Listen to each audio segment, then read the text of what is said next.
Bonjour à tous.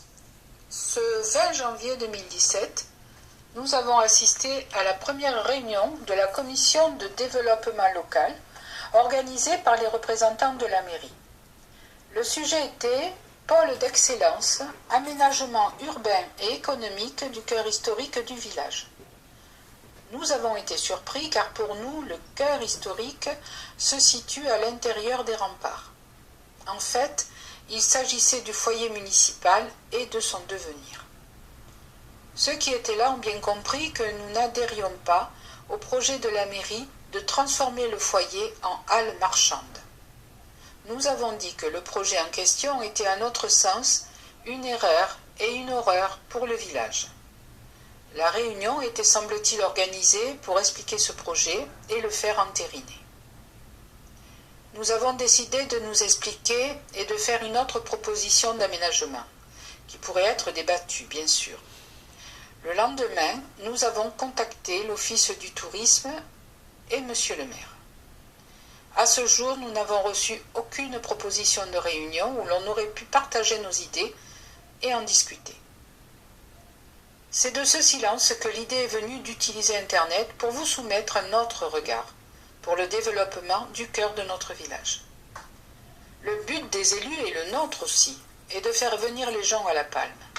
En ce qui nous concerne, c'est aussi de favoriser le fait qu'ils aient envie d'y rester, d'y séjourner et d'y revenir. L'observation et notre activité antérieure nous permettent de comprendre ce qui ne va pas. Pour ceux qui ne nous connaissent pas, pendant des années, j'ai participé et organisé des marchés du terroir qui ont bénéficié à quelques 60 entreprises du département. Le succès de ces actions est toujours rattaché aux mêmes critères. En gros, favoriser la fluidité du déplacement, simplifier l'action, éviter toute situation stressante et embellir l'espace. Ce n'est pas le cas au cœur de notre village, loin s'en faut. Alors voyons. 2 rues amènent les visiteurs au cœur du village, la principale, l'avenue de la Mer, et la rue Alphonse Daudet. Prenons l'exemple d'un automobiliste qui vient faire quelques courses. Il ne connaît pas le village. Il arrive par l'avenue de la Mer.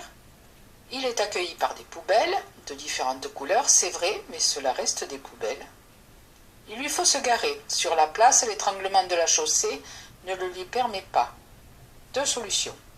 Il voit des places libres devant les commerces, il lui faut le disque pour la zone bleue. S'il n'en a pas, c'est une première raison de stress. S'il n'y a pas de place, il doit contourner le pâté de maison pour reprendre la rue Alphonse Daudet et revenir vers le foyer. Il ne connaît pas le village. Et ce qu'il voit en premier, c'est foyer. On aurait pu enlever la ferronnerie pour permettre au logo du parking d'être plus visible. Ce n'est pas évident de stationner dans un foyer. Reste à savoir s'il y a une place dans le foyer. La visibilité étant réduite, on est obligé de s'avancer dans l'entrée pour se rendre compte. En montant de l'avenue de la Mer, c'est encore pire, puisque le foyer est sur la gauche. S'il n'y a pas de place, 2 solutions. Soit on doit faire marche arrière, soit on traverse le foyer pour sortir dans la rue des Sœurs. Je vous rappelle que la personne ne connaît pas le village. Elle doit revenir sur l'avenue de la Mer et refaire un tour pour se garer, elle ne sait où. Dans un si petit périmètre, le stress est très vite très important. Combien sont-ils à partir vers Port-la-Nouvelle tout simplement? Et cela, on ne les reverra plus. L'esthétique du lieu, des poubelles, un morceau de place laissé après leur installation, un déséquilibre entre la chaussée étroite et le trottoir trop large, l'absence de vie, de couleurs naturelles, d'arbres, une petite place isolée déserte. Un village est composé d'êtres humains. Quand le cœur de l'humain s'arrête, l'humain meurt. Quand le cœur d'un village ne bat plus, le village ne meurt pas forcément, mais il devient un village dortoir, ce qu'est devenu La Palme.